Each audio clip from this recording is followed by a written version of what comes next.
Last time we took a look at Pokémon Red and Blue, a very important set of games, not only in their respective franchise being the first of their kind, but also an essential set of games in the JRPG genre, pushing the genre forward and innovating on the pre-established formula. And while I undoubtedly had my gripes with those games, there's some big shoes to fill, so today we're going to take a look at Pokémon Crystal to see if it fills those shoes. Just like in Pokémon Red and Blue, you start off in your house. You go downstairs to talk to your mum, who tells you this game's professor, Professor Realm, is looking for you, as she hands you your Pokégear, which is basically a phone with a bunch of apps on it. The Pokégear is kind of annoying, at least in this game it is. I only registered one trainer, that being the infamous youngster Joey, and that dumbfuck called me way more than I was expecting, and that sucked because I couldn't even turn down the phone calls, but the fact that you now have a way to rebattle old trainers is pretty cool. Despite the calls being quite annoying, the Pokégear is still pretty useful. It helps flesh out the NPCs, the map is handy, and the radio really helps flesh out the world as a whole,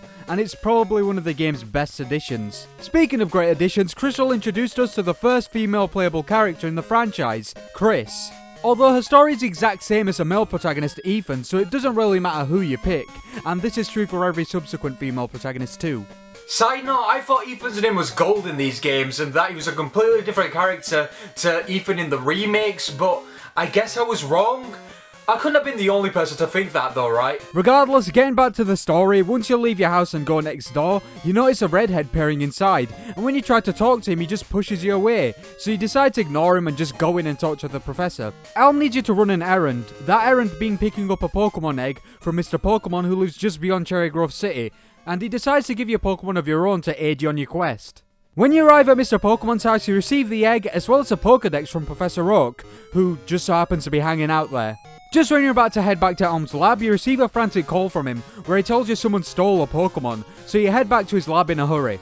On the way back, you run into the redhead who is peering into Elm's lab. His name is Silver, and what do you know? He's the one who stole the Pokemon. In my opinion, Silver is one of the best rivals in the franchise. He can be a bit of an overly edgy douche at times, but his character is executed well enough to the point where it's not wholly grating, like Sasuke from Naruto's character for example. He actually slowly changes and evolves over the course of the game, showing some real character development, as opposed to Blue who kind of just has an epiphany at the end of the game, but we'll talk about Silver more in a bit. Once you've wrapped everything up with Elm, you can start your journey for real, as you head to Violet City to take on Falconer, the flying type gym leader, who has cool edgy anime hair. Unless you pick Chikorita, he shouldn't give you much trouble. After that, you can head to Azalea Town where you meet Kurt, the village elder who makes Pokeballs out of apricorns. And after exploring the surrounding areas of Azalea, you learn that Team Rocket is back, after going into hiding 3 years ago following their defeat at the hands of Red. And the first thing they decide to do is cut off the tails of the Slowpoke living in Azalea Town so they can sell them on the black market. That's metal as fuck. Once you and Kurt get rid of them, you can challenge Azalea's gym leader, Bugsy. He uses bugs, obviously, and his ace is a Cypher, who can pack a punch if you're not prepared. After defeating Bugsy, you can make your way through Ilex Forest and arrive at Route 34, where you'll find the daycare. The daycare was in Gen 1 too, but it served as nothing more than a free EXP facility. However, in this game, the daycare is very important. Why? Pokemon sex! This game introduced gendered Pokemon, and if you leave a male and female Pokemon at the daycare, as long as they're in the same egg group, there's a good chance you'll find an egg when you go back to check on them. This is a really important addition because in Gen 1, everyone's Pokemon kind of felt the same, for multiple reasons, and adding genders to Pokemon gives their personality a little more dimension. And then you have breeding, which alongside the overhauled Eevee and Ivy systems, expanded the metagame, making competitive way more interesting as a result. Carrying on with the story, we find ourselves in Goldenrod City, where we take on the infamous normal type trainer Whitney. Well, in this particular playthrough, her milk tank didn't give me much trouble. She can give you a run for your money if you're not careful. On your way to your next destination, Ecotike City, you'll stumble across the National Park, which holds bug catching contests on certain days of the week.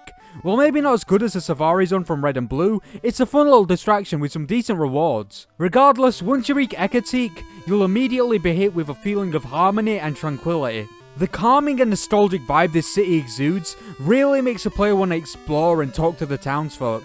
In a way, this city is a true centre, the true heart and soul of this region, encapsulating what this region is about and expressing it in a way that is almost indescribable. In talking to the townsfolk, you learn of the legends of Johto and the history of the burned and tin towers. Legend tells of 3 Pokemon who resided in what was formerly known as the Brass Tower. Unfortunately, it was burnt down and the 3 Pokemon were killed. However, the legendary Pokemon Johto, which resides in the tin tower right next to it, revived the Pokemon, and those Pokemon are the ones you find when you explore the burnt tower's remains: Raikou, Entei, and Suicune.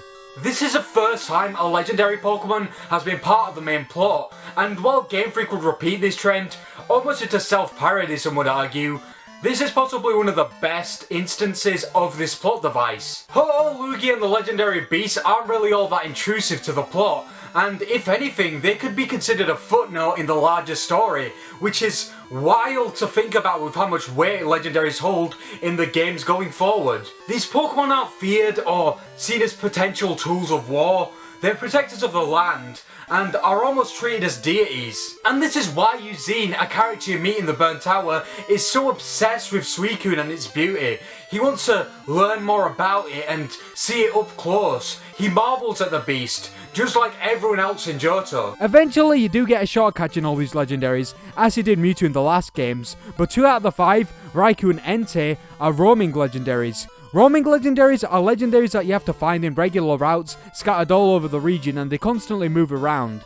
They're an absolute pain to catch, so I usually don't bother and just move on with the story. Before you leave Ecruteak though, you have to collect your 4th gym badge from the ghost type leader Morty, and then head west to the seaside city of Olivine. Here you meet the steel type gym leader Jasmine, who's in the city's lighthouse tending to a Sycampharos and can't battle until it's feeling better. So to help her, you head further west to Cyanwood City to pick up the special medicine, not before taking on the fighting type leader Chuck. Once you get back to Olivine City, you can take on Jasmine, who should be a piece of cake at this point. You can then head east to Mahogany Town, where you learn that Team Rocket is emitting sound waves to disturb the local Pokemon and cause a Magikarp in the nearby Lake of Rage to prematurely evolve. When you go to investigate, you run into a red Gyarados, which this game kinda passes off as being a result of Team Rocket's tampering with nature. But in actuality, this is a shiny Pokemon.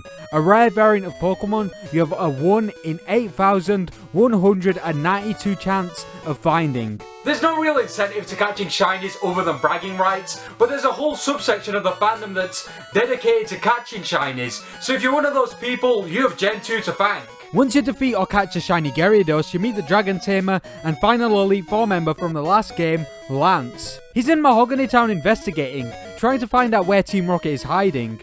Once you both locate Team Rocket's hideout, you learn that their goal is to resurrect the team and bring Giovanni out of hiding so they can take over Johto. A lot of people cite Team Rocket as being kind of pathetic in this game, and for good reason, they kind of are.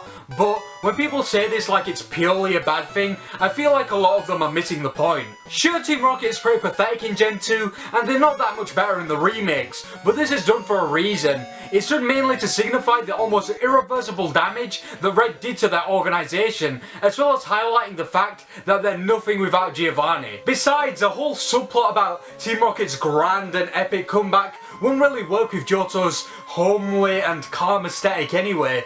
And also, Team Rocket was never really a threatening or intimidating force to begin with, so them doing a bunch of heinous acts and being seen as an actual threat would be really uncharacteristic. That's not to say they don't do anything of note. Like I mentioned before, they cut off Slowpoke tails and sold them to fund their plans. And right after you clear out the secret base with Lance and beat Price, the Ice-type gym leader, for your 7th badge, you get a call from Elm telling you that they've taken over Goldenrod Radio Tower. So it's up to you to clear out the radio tower and save some hostages, and while you do feel pretty badass clearing out multiple areas of Goldenrod to save the city, it kinda falls flat because of how anticlimactic it is. After you defeat the last member, they just give up on trying to contact Giovanni and disband for good.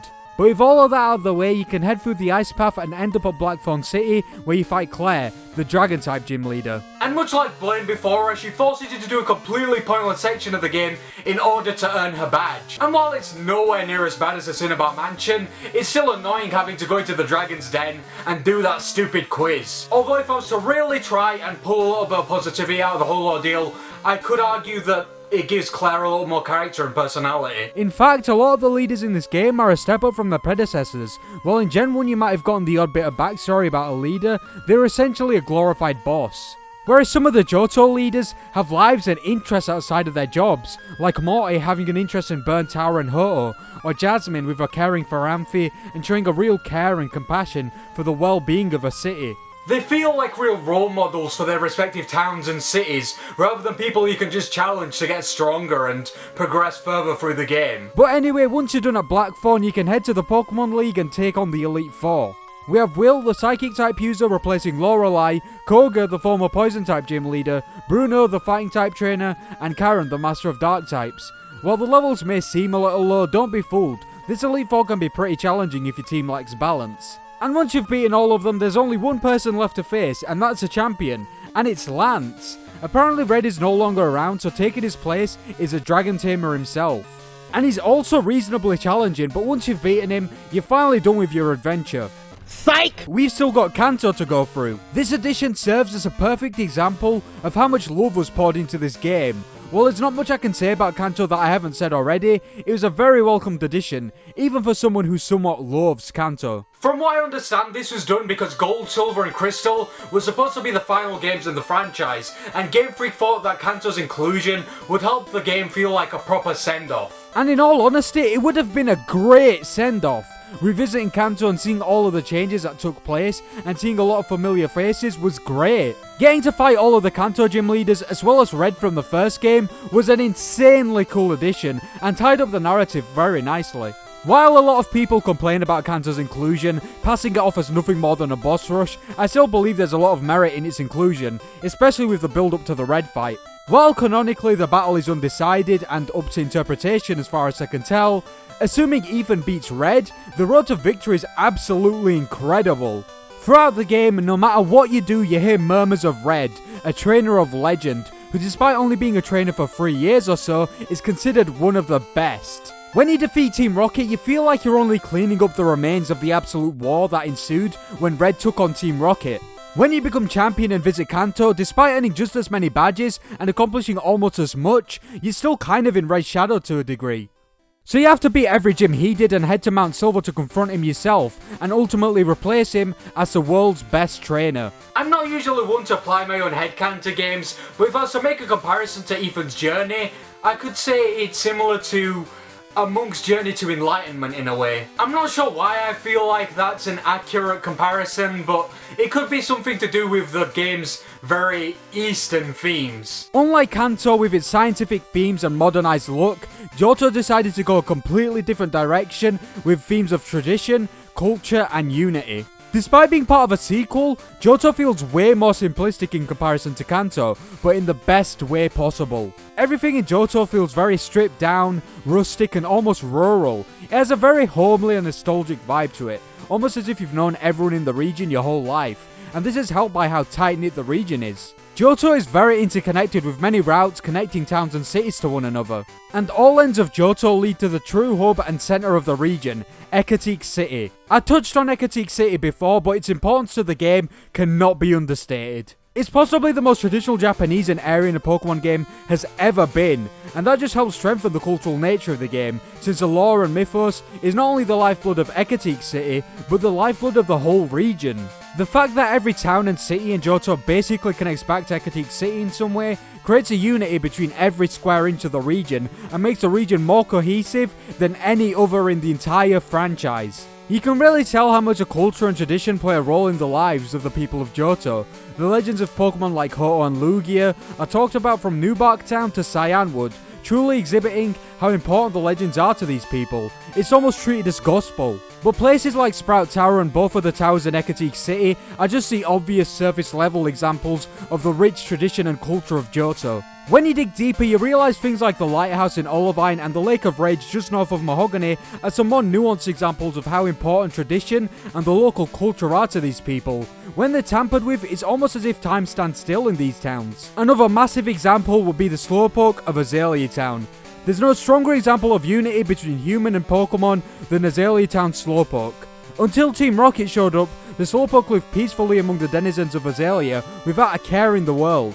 The region of Johto exudes feelings of purity, innocence and elegance. I know I probably didn't do the best job at explaining Johto's theming, but it's one of the most hard to explain examples of theming in a Pokemon game. It's definitely something you have to experience to understand, but once it clicks with you, it will make you fall in love with the game and its world. And while Kanto was fine and introduced elements of storytelling through characters and world building, I feel like Johto was a true blueprint for the rest of the franchise to follow. And while the remakes arguably do a way better job hammering home the themes and emotions the region is trying to put across, I think the originals still do a very good job, especially with the graphical upgrade. Colours really pop and bring the Pokemon to life, especially since the sprite work is way better than its predecessors. You could argue the sprite work is on par with Gen 5 at times, and that's some high praise. Sonically, this game is vastly superior to its predecessor. While I can't blame you for loving the original's music, assuming that you do, I feel like this is one of the best soundtracks in the franchise. With a wider and richer variety of sounds, the music grips you and transports your mind to a place filled with excitement, nostalgia, peacefulness, and fun. Paired with the decent graphics that still hold up pretty well as a carefully constructed plot and theming, and it's a recipe for a near perfect game, at least in terms of presentation. But that's not to say this game is perfect. A lot of people hate how the pacing, plot, and progression were handled in this game. A big example is how the gyms were handled. In this game, the gym challenge is treated as more of a suggestion rather than the ultimate goal. While it still is your ultimate goal, just like in every other Pokemon game, it's treated with less weight than Gen 1, which may sound like a bad thing, but it's actually a good thing, at least in my eyes. With the gyms taking a back seat, it lets the themes and region take center stage, which I think is great because the region and themes make this game in my mind. But I get if people want a more involved progression, rather than one that can feel passive and almost secondary at times. Another aspect of the story that took a back seat was a villainous team, and this may be a controversial take, but I love that. The villainous teams were always something that I hated in the Pokemon games growing up, but I understood that you needed a big bad to take on at the end of the game, so I kind of understood it as an almost necessary evil. But going back and playing these games is a massive breath of fresh air because the villainous team barely exists at all, and hey, you know what? It actually adds weight to your fight with Red, because like I said, it shows the effect that their defeat at the hands of Red had on them. It also adds weight to Silver's claim that Team Rocket are weaklings, because looking at the facts, it's apparent that they are as weak and pathetic as he suggests. Speaking of Silver, he's a point of contention for many fans. It seems to either love him or hate him. I personally love him. I understand the hatred for his overly edgy demeanour, but if you read the dialogue carefully, you can tell he's growing and changing as the game goes on. He's an ever-evolving character, even in the post-game, with his Golbat eventually evolving into a Crobat, which is a beautiful example of subtle storytelling. While I do understand the hate, I still stand by my opinion that he is one of the best rivals in the entire franchise. The roster is also a big criticism for many, and in a way, I can't disagree with a lot of Gen 2's critics. 100 new Pokemon were introduced in Gen 2, and a lot of people say that was just not enough. I'm guessing because of size limitations, and just how much content they stuffed into this tiny little cartridge, they couldn't add more than 100 new ones. But I can't help but feel like the addition of the Kanto post-game was a double-edged sword to the main game to a degree.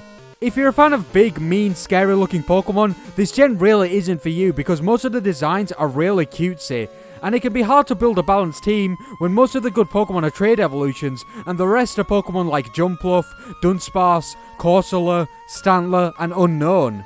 But that being said, this gen has some of my all-time favourite Pokemon: Blossom, Sudowoodo, Azumarill, Slowking, Scizor, Heracross, Wobbuffet, Sunflora, and of course, Politoed. I don't think a lack in quantity can always lead to quality, but in this generation, I think the phrase quality over quantity did hold true.